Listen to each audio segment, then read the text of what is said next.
Hey everybody, Ed here with the Digital Digest, and today I wanted to share my full review, the digitally digested segment, for the Samsung Galaxy Note 8. Now, for those of you that subscribe to my channel, then you already know I have an affinity for the Galaxy Note brand. In fact, I have been using a Galaxy Note 2 since launch, and quite frankly, it has, in my opinion, redefined the smartphone market. Now we've got larger screens coming out, faster processors, things that originally manufacturers weren't sure that the average consumer would actually buy into, and now they've kind of become standard. So does that translate into success for the Galaxy Note 8? That's really the question here I think many of you are going to want answered with regard to at least what I'll cover in the course of this full review of this tablet.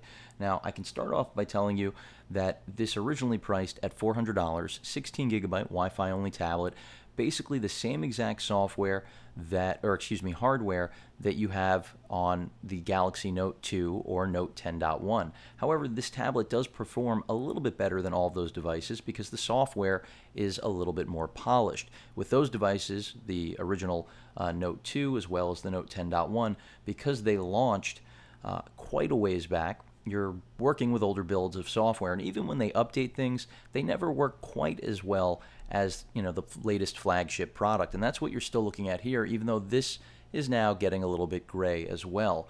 We're going to very soon see updates to the larger Note as well as at least a rumored over 12-inch Note. So good things in the pipeline, but for those of you trying to figure out if this is right for you, I think it really all comes down to the form factor, the S Pen, and of course the IR remote and expandable storage. Battery life, you're looking at around 6 to 7 hours. It's not going to get better than that, especially if you push it, because this is a great piece of hardware. As I mentioned, a mirrored internals from the Galaxy Note 10 and Note 2, so you're getting that same Exynos quad-core processor. You're also getting that same 2 gigs of RAM. In terms of graphics performance, everything is really sound. Is it top of the industry right now? It's close. It's not really top of the line, simply because we've got a whole new wave of tablets coming out now that are based around the Tegra 4, and of course Samsung has announced their latest processor, which is an A15 design that's going to outperform what you have here, and that's why this has already seen a price drop. We've seen it go from originally $400 down to as low as around $350, $330, depending on where you are lucky enough to get it on sale. The screen is one area of contention, 1280 by 800 resolution. It is a PLS display, which is a good thing, which means you get some of the best color accuracy in the business. And of course, that's coupled with the digitizer feature, which is unmatched still by anybody. Of course, Toshiba just launched their 10.1-inch Note competitor.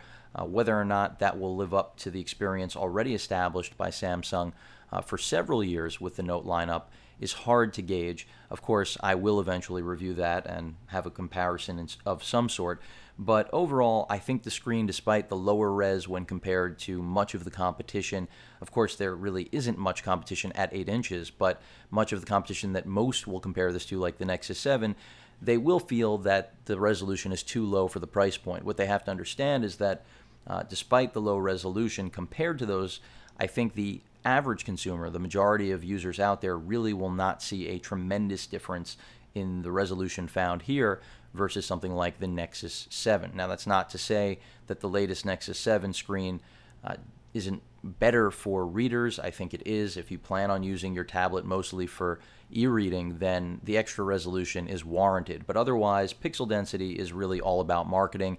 That isn't to say things don't eventually look really sharp, but that's just the bottom line with the entire pixel density race that Apple started years ago. So on the whole, this tablet really is a mirror, as I said before, of the experience you expect from the Note lineup. You've got the same physical buttons, the same physical design, and all the specifications ring true in terms of dual-band Wi-Fi, GPS, Bluetooth. You're running Android version 4.2.1, so it's still not up to 4.3 yet.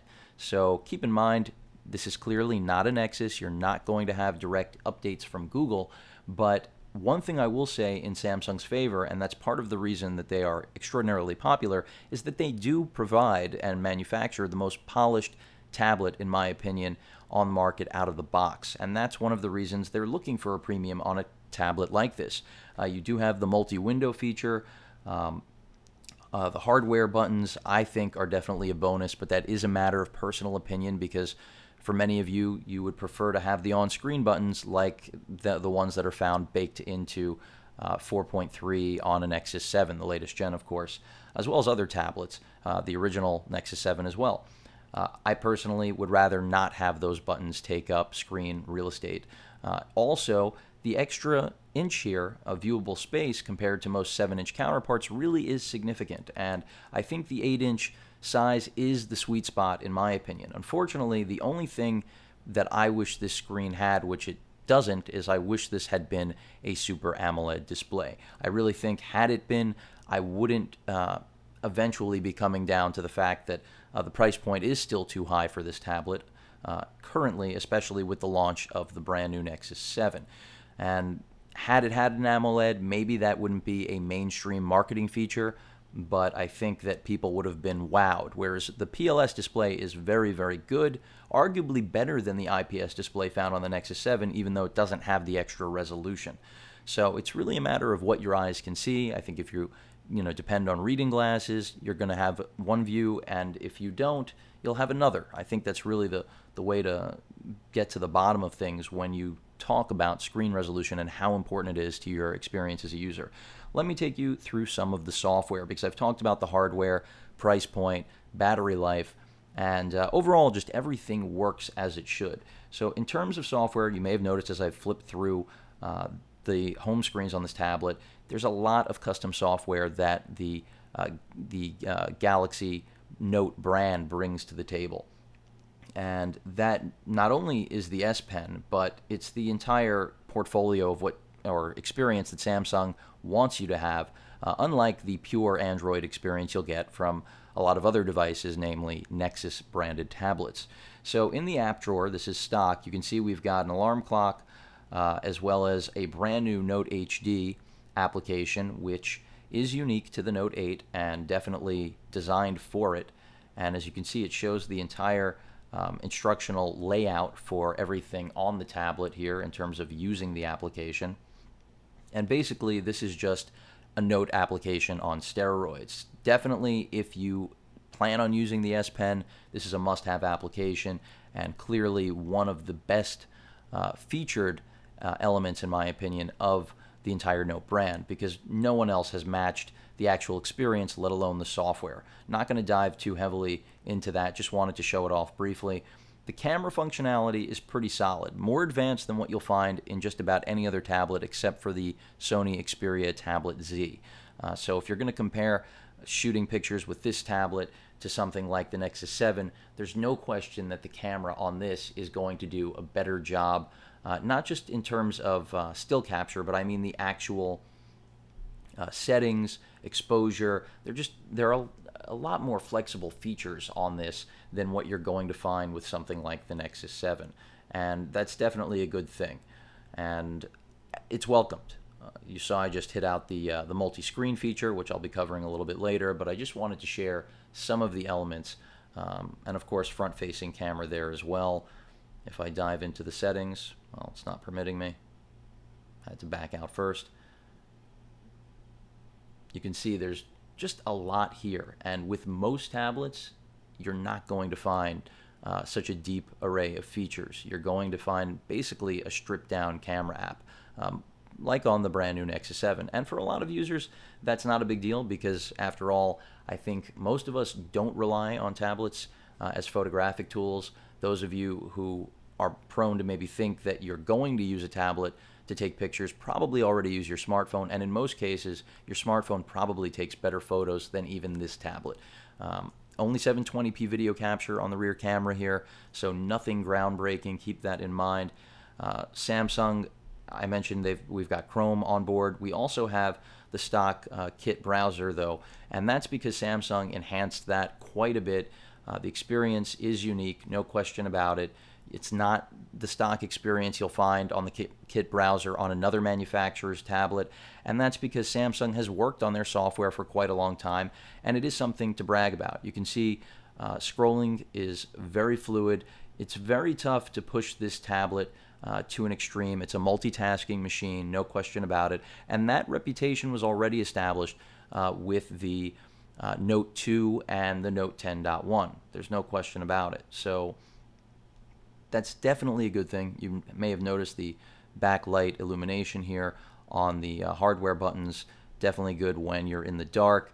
The front-facing camera is fine for video conferencing, Skype, those sort of applications. As far as taking pictures, I would stay away from it because it is, only a little bit over a megapixel. Nothing great there, really. You've also got the ambient light sensor there. Samsung also has the Smart Stay feature, which is a great thing, which will actually identify whether or not you are actually still looking at the screen and keep the screen on rather than timing out based on where you've set it within the settings.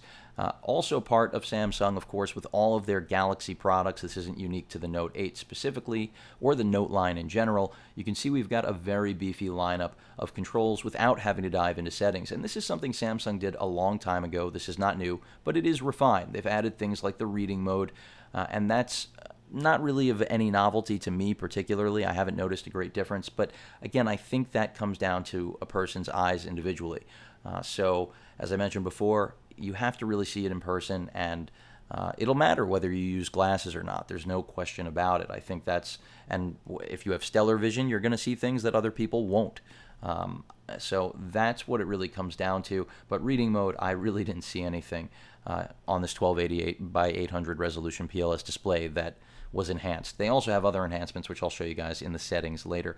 Access to GPS, Bluetooth, power saving mode, blocking mode, and of course your sync and multi-window. Multi-window is really the killer app on here besides the S Pen and infrared remote. And I say that because nothing else is out there that really offers this. You can only find this right now on the Note 2 and Note 10.1, and it's just great. If you want to be able to actually use other applications while you're actually multitasking rather than pseudo multitasking like most tablets attempt, then this is where it's at. If you try to do this on your own in terms of buying apps, and it can be done, I've purchased them myself. You can buy floating browsers and video players, and it does allow you to sort of do what Samsung has created here, but you're never going to get this exact integration. And when this started out, it was really limited, and of course it's only going to expand with time, and that's what's really cool about it. So the quick access is nice. Everything just runs beautifully. Multitasking is a breeze, and like I said, that is the exact same experience we had with previous Note products, so it's expected. Battery life is really the only disappointing thing, I would say, and that's because all the other Note products have such great battery life. So I think that's really just a matter of them not putting a large enough battery into this tablet. Maybe they thought they could get away with it because it was an 8-inch form factor, but unfortunately, if this had a 10-hour, or let's be realistic, 8-hour battery life, I think it would be relatively golden at a $300 price point, even with the lower res screen. As far as browsing time within that kit browser, everything's fast. Is it as fast as the new Nexus 7? Very close. The Wi-Fi I have found to be a little bit stronger on this tablet. GPS a little bit better. But overall, everything, just as I keep mentioning, works. Let me go ahead and jump back to the home screen, get back into that app drawer. I want to keep going here. Dropbox integration is fantastic. You'll find that on all of Samsung's tablets, so it's not unique to the Note 8, but I want to point it out. It's integrated into the tablet. Of course, their email client, standard with, again, not a unique thing. Flipboard, the gallery, Samsung's Game Hub, Gmail, Google Plus, Group Play, their own help instructional guide. That's another great thing. I mentioned out of the box being very polished. This tablet is all about teaching you how to use it. So while the Nexus 7 is an incredible device at a very low price, it's not going to be as easy to use as something like the Note 8, and that's just a fact. And that's a matter of the polish that Samsung has invested in customizing Android. In fact, that's what Android's all about, the ability to really let every company make their own version or give their own experience, and that's how we, in turn, as customers, weed out the inferior manufacturers who really don't impress us and change the way we use our products. Samsung's been successful because they've done that, and no one can really argue against that point.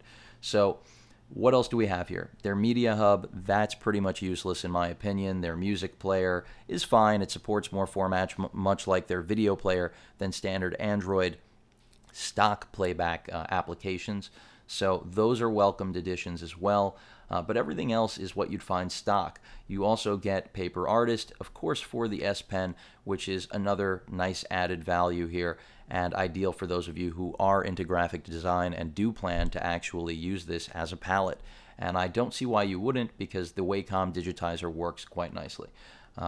Beyond that, we also have the IR remote host software such as Peel, and that's going to allow you to utilize this tablet as your universal home remote control basically any consumer device, and all you have to do is set up, whether you're using cable, your zip code, and you can see it emulates the remote control that you would be using, gives you a visual guide. It's a nifty app. It's on all of Samsung's latest third gen Galaxy tabs as well, so it's not a new thing. And it's found on the Note 10.1 as well. So infrared has become a standard across all of Samsung's tablets, a value-added bonus that is heartily welcomed in my opinion. Beyond that, that's pretty much it. The features that you expect here are there. Don't want to forget, full version of Polaris Office, which is also another great value. I'm not sure how I forgot about that, but it's definitely a great added bonus. And that again speaks to the fact that Samsung knows this is the tablet for those of you out there who are really trying to get something done rather than just play. And I'm not saying that most tablets in this price range can't do both. They can, but there's no question that when it comes to productivity, multitasking, and actually being able to take legible, realistic notes, this tablet makes it.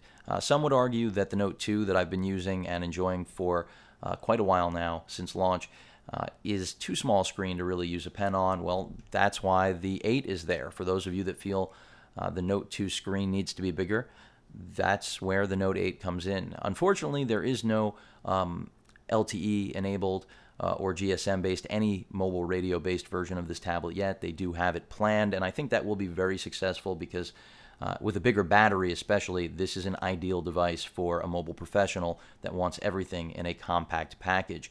I would like to see them, though, as I mentioned, refresh the screen, give us a higher res screen, as well as a Super AMOLED. I think that's going to be part of the refresh, I'm hoping, but that's all speculation, clearly. So overall, the software experience is nice. There's no doubt in my mind that if you care about multitasking, that brings up Google Now, by the way, that's a shortcut here. If you care about multitasking and having the best software out of the box, that's exactly what this tablet is going to deliver. The volume on the speakers is basically par for the course when it comes to its class, any 7-inch tablet that's out there, the Nexus 7, the latest one. I'm going to keep comparing it to it because, quite frankly, I think that's going to be the most frequent comparison drawn, because even though this is more money than the 32 gig version, which is priced at $270, and of course the 16 is $230, you're still going to draw those comparisons because they're close enough that I think a lot of people will wonder if their money is better spent invested in this tablet, since it is definitely more full-featured. You've got a micro SD card slot, which I've mentioned several times, which if you do need storage expansion, then clearly you've got to have it. The IR remote, I think, is certainly more of a gimmick that some will welcome and others will never use. The S Pen is kind of the same thing, but you really shouldn't be buying a Note if you have no intention of ever using the S Pen. I say that not because the Note 8 and the Note line itself isn't a very well-made line, constructed well, all great hardware, but the S Pen really is why it's called a Note after all. You're able to go beyond the traditional touch interface. And if you're not interested in that ability, then why even consider a tablet called a Note? Well, that's just my thoughts on the matter. Anyway, as I mentioned, speakers, par for the course.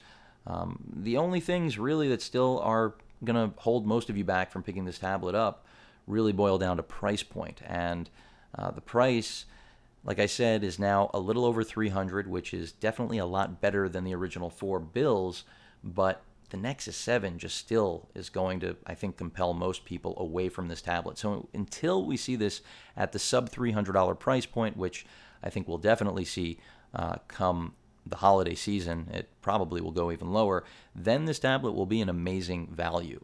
So for those of you who end up watching this video months from now, do keep in mind this is all in context of its current price point. So I do really like the Note 8, and again, it should be obvious to those of you that subscribe because I'm a Note user.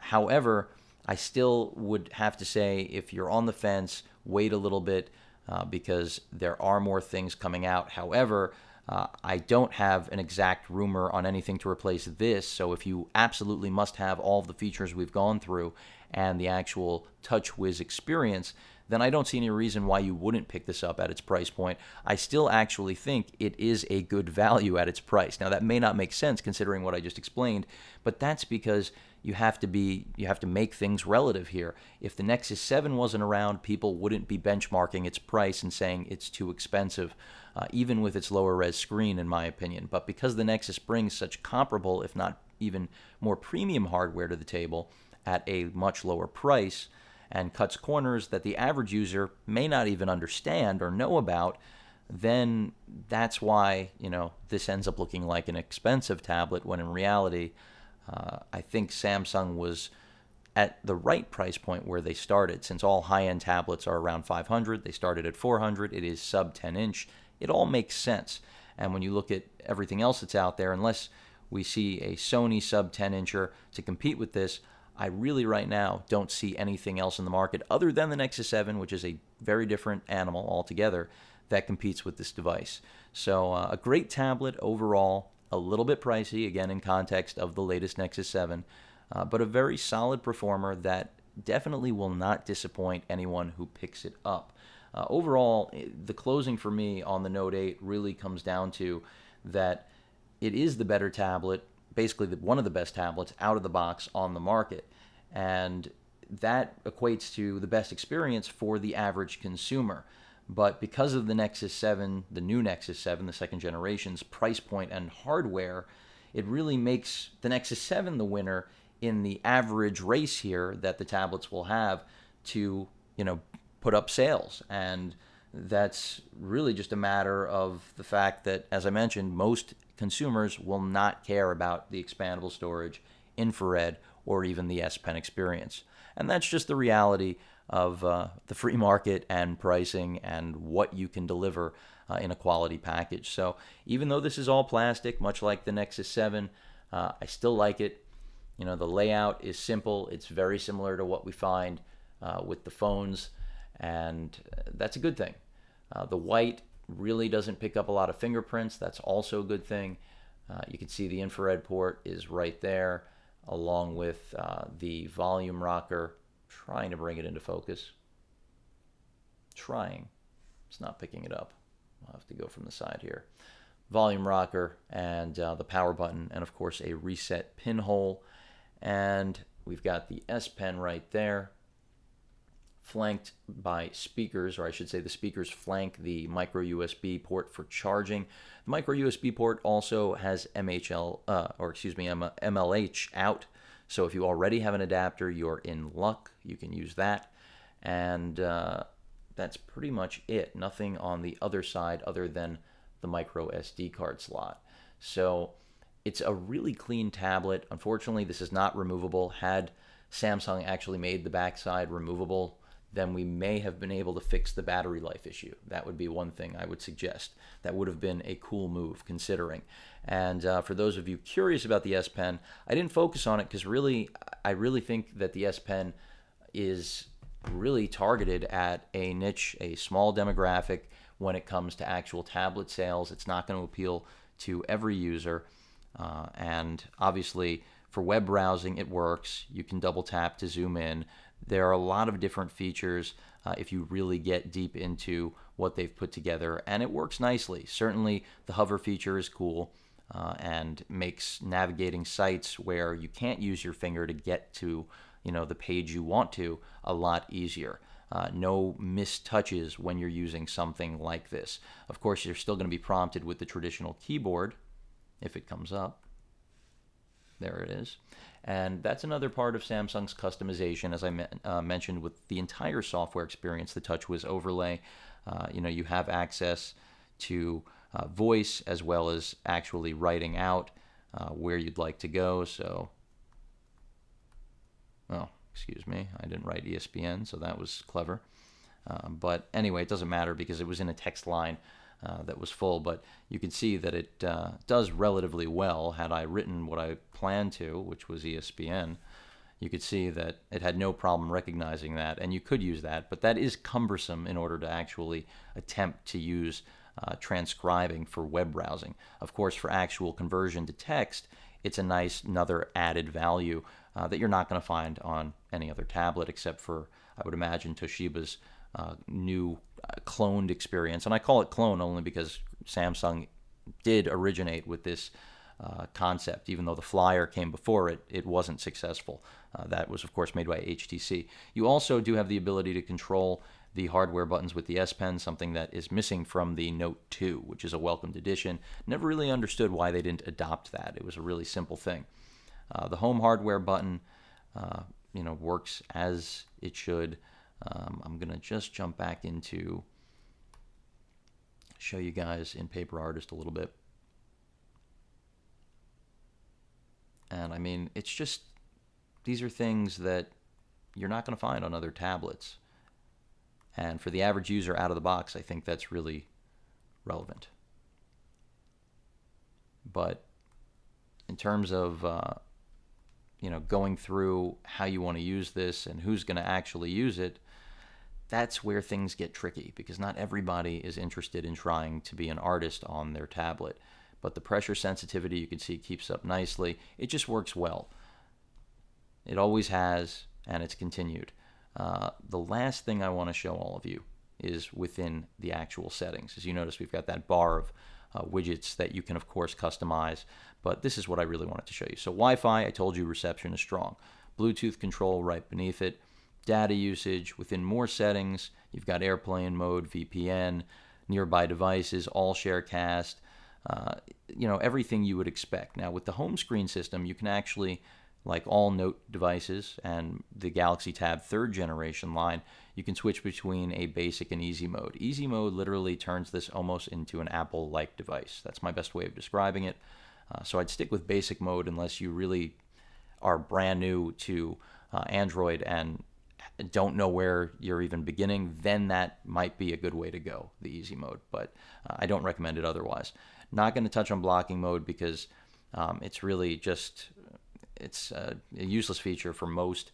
Sound, of course, we do have the ability to turn on and off the touch sounds, like any tablet, screen lock sound, haptic feedback, vibration intensity, default notifications, all the things you'd expect. And as I mentioned, the sound is pretty solid. In terms of display, this has been on full brightness through the entire course of this review. So for those of you who've been watching the battery and taking note of the drain, keep that in mind. So no power save either was enabled through the course of this review. Multi-view is there, and again, multi-view just allows you to multitask, and that's a great thing to be able to do. Won't be found on any other tablet. Page Buddy, you've also got your screen mode, reading mode, which I mentioned doesn't really bring any enhancement. You can see I've got the timeout set at 30 minutes, but that's because this is a full review, and those of you who subscribe know they get lengthy. Font style, this is another nice thing with Samsung that you will not find with everybody else. They will give you some options. As you can see, well, that's all of them. I thought the list was a little bit longer, but that's what you have, at least online. You could, or on the tablet itself, you can jump online and get more. I think that's why I was expecting more, is because I did reset the tablet for the purpose of the review. And then you can also control the size, which is another great thing that is really simple and nobody else really does. The increased legibility I do have on, not that I notice any difference. Again, that's another one of those things that Samsung has included. I like that you can display battery percentage. Believe it or not, there are still tablets out there out of the box that will not allow you to do that. And I find that to be just a ridiculous, cumbersome thing. And why wouldn't you just let users know how much battery life is left? I don't want to try to have to guess based on a green bar. And I don't want to install a third-party app like I'm back in 2010. So another nice thing that Samsung's been doing. It's not anything new. I shouldn't have jumped out of there. The balance, really, storage For those of you curious about what 16 gigs is going to leave you once you actually power up and log in, you're looking at it, because I've installed nothing on here.